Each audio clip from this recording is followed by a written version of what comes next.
So we're going back to making some more Elden Ring builds. Did want to cover some of the ones that I missed out on talking about when it came to my top 5 best build videos across all the different stats. These ones are basically right there, just as good as those ones, but unfortunately they just didn't end up making it to the list, but we're going to talk about some of them now. But just keep in mind, these are just going to be for PvE. All the gameplay is at level 150, but I will tell you guys how to level them up for earlier in the game too. And if you do have any questions about these builds, just let me know down in the comments below.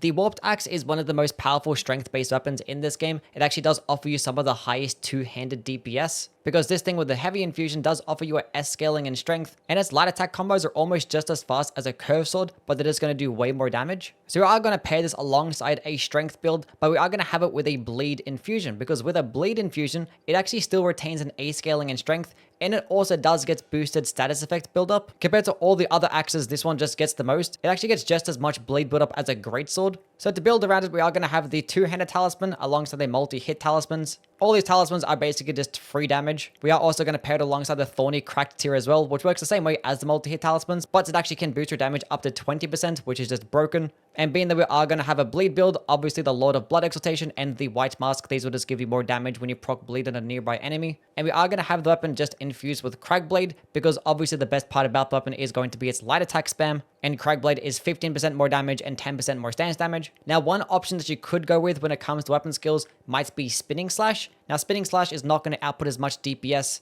as just light attack spamming would, but it actually does stagger some larger enemies like knights or omens and just do more stance damage as well. So if you actually were using the Warped Axe, but you just didn't like how little stance damage it was doing, or you didn't like how it doesn't stagger these larger enemies, then I would just go with this weapon skill. And also, when you are going to fight enemies that are immune to bleed, then I could switch back to a heavy infusion. But with a strength build, we can benefit off using the Claw Mark Seal and some spells.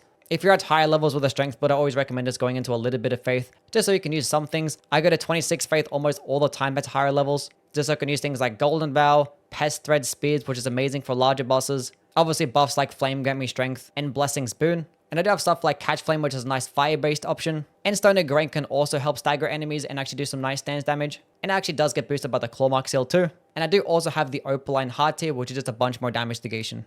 Straight Swords do offer some of the best power stancing movesets in the entire game, as it does have both weapons hit simultaneously and basically be just as fast as one-handing or even two-handing the weapon. Now, as for which weapons are probably best paired alongside a power stancing Straight Sword build, you can literally go any which way. Almost every single infusible Straight Sword actually does get similar damage and similar range. But for this build, I'm going to have the Lordsworn Straight Sword in the main hand and the Longsword in the offhand. And we actually are going to pair them alongside a Lightning Infusion, which, yes, for the most part, we probably might get more damage out of the regular Keen Infusion, especially if you do pair it alongside some buffs. And in that instance, the Longsword is probably going to be the highest damaging Straight Sword, but the Lordsworn Straight Sword with its higher base damage, the Lightning Infusion is going to pair better, and we are also going to have Square Off as an Asher War infused onto it, and Square Off is one of the best stance-breaking Ashes in the entire game. The heavy attack can do 40 stance damage, and the light attack can do 30 stance damage, and every time we get a stance break, we're going to switch to the offhand Misericord, and it also is going to be Lightning infused, this time with Golden Vow. But Elemental infused Misericords, it is always going to be the way to go, because critical attacks actually do bypass split damage. And with things like the Blade of Mercy and the Dagger Talisman, you're just going to be getting ridiculous amounts of damage with a Dexterity build with this. And you can't ever go wrong with lightning damage as well. Very little enemies that resist to it, but lots of enemies are weaker to it, and any single time where there's water around or it's raining, you're just going to be doing even more damage. So that's part of the reason why I didn't mind going into a Lightning Infusion for those Straight Swords, because I do also have the Lightning tier equipped too. I do also have a Braggart's Roar equipped onto the Longsword in my offhand, which this Asher War is a weapon buff that just adds 10% more damage, but also adds more defenses and more stamina recovery speed, which is probably the main reason why I do have this. Any single time that you have power stancing weapons, I almost always just have Braggart's Roar just in the offhand, because the buff is just so good to have. But obviously, alongside with this, we're going to have the multi-hit talismans alongside the Thorny tier. And another thing you may have noticed as well is that I do have the perfume bottle sitting in my back pocket, which honestly, any single time that you have a Dexterity build, I would recommend using the perfume bottles, because they're a way to actually do fire damage with a pure dex build, which is something that you can't really do, and it has the ability to be infused. So with this build, I actually am going to slap Beast Roar onto it, which this is a projectile-based skill that does scale off dexterity. So now we actually have a projectile-based option, and any single time that you're fighting enemies weaker to fire damage, the perfume bottle can just destroy them. But the entire build is periodically using Square Off, but mainly just using the light attack combos to build up the multi-hit talismans. And then when you feel like you're about to get a stance break on an enemy, then just use Square Off again. And with all the buffs that you have together, your Misericord critical attack is going to be busted. The Magma Blade is one of the best fire weapons, and since the DLC releasing, it's just gotten a lot better due to the Talisman of the Dread. For some reason, this talisman has boosted the damage of all of your magma-based attacks by 15%, and the skill of this weapon is going to be a magma-based attack, so this alongside the Shard of Alexander can make this weapon skill just destroy everything. Now, curved swords tend to be best power stanced, but this is a strength-based weapon, so just having it two-handed will actually give you a little bit of a bonus, and also it's a weapon that has like incredibly obnoxious farm. So just to be nice to you guys, I'm just going to go make a build with just one of them. We are going to be spec'd into a decent amount of strength, but mostly faith, because that's where most of the damage is going to be coming from, and with more faith we actually can benefit of using a bunch of spells. I'm not going to be using much because I only do have 50 faith, so the damage isn't going to be amazing, but having things like Pest Thread Spears for larger bosses is going to be incredible. Things like Ancient Dragon's Lightning Strike can also do that. Rotten Butterflies against enemies with large amounts of health, because I actually can do 30% damage over 90 seconds. And I do have Fire Serpent as well, which is like a really nice quick projectile option that has amazing tracking. And if you are going to be using a particular spell that you like, I recommend is having a seal in your offhand to just help boost the damage. But obviously with the Faith build, having things like Golden Vow, Flame Gummy Strength, I also have Blessing of the Erd Tree, all these buffs stacked together, and it is going to be incredible. But as for the rest of the talismans, two-handed talisman, multi-hit talismans, and we are going to have the Thorny tier and the Fire tier.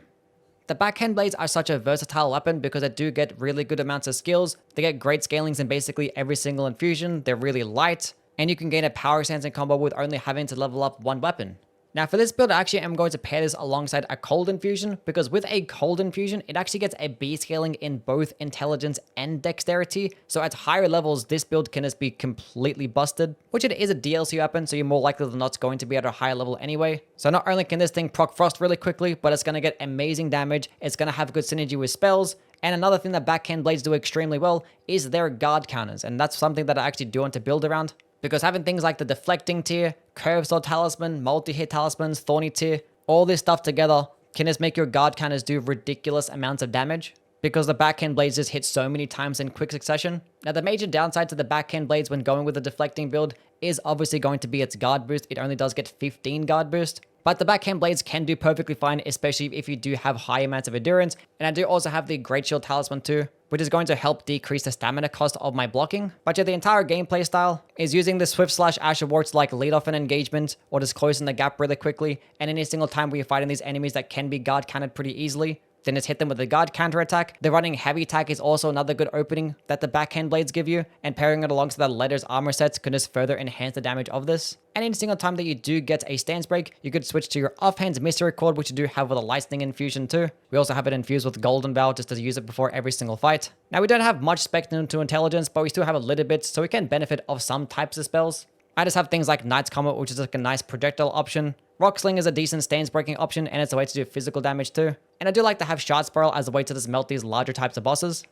The Bloody Helice is one of only a few Sombra-based bleed arcane weapons. A lot of bleed weapons in this game tend to just have pretty poor arcane scalings, but the Bloody Helice does actually get you a B scaling in arcane and a C scaling in dexterity. So it can be good at early game, mid game, and even at late game. Especially because that it is a heavy thrusting sword, which means it's going to have an amazing moveset. The running heavy attack is just broken, decent speed, so it's going to proc bleed quickly, and its weapon skill in Dianast's Finesse is so fun and powerful. For only 5 FP, you'd get this really good iframe dodge, which does give you like twice as many iframes as your regular dodge roll, but the recovery frames aren't as quick, so you can't spam it as much. You also can only dodge backwards, but one thing I always recommend when using the Bloody Helice is locking off, because when you lock off, you actually can dodge in any which direction.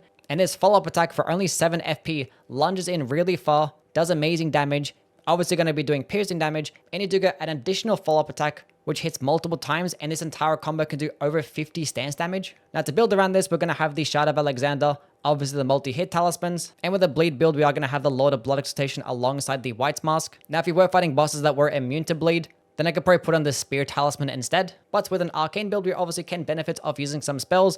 I only have 15 faith. Going into like 20 to 25 faith is probably going to be more ideal if you did want to use a bunch of spells, but it's still perfectly fine because you have access to things like Dragon Fire and Dragon Ice. Dragon Ice is going to be the one that I just use the most. You can like lead off every single boss fight with it. You can clear out entire rooms of enemies with this thing too, as it can proc Frost really quickly, and Frost is going to be an amazing debuff to have. And paired alongside the Dragon Communion Seal, you can just get even more damage. I do also have Bale's Flame Lightning, which is a pretty fun, nice stance breaking option. It's not going to be as good as Dragon Maw in my opinion, but unfortunately we don't have the requirements for Dragon Maw. We'd have Pest Threads for larger types of bosses, and then obviously Flame Get Me Strength spell. You can go with Bestial Vitality with this little bit of faith investment too, or just some damage negation spells. But as for the rest of the buffs, Golden Bow Asher Warrior slapped onto a dagger, just put it in your back pocket. And in the Crystal tier, we have the Thorny tier and the Opaline Hard tier for just some more damage negation.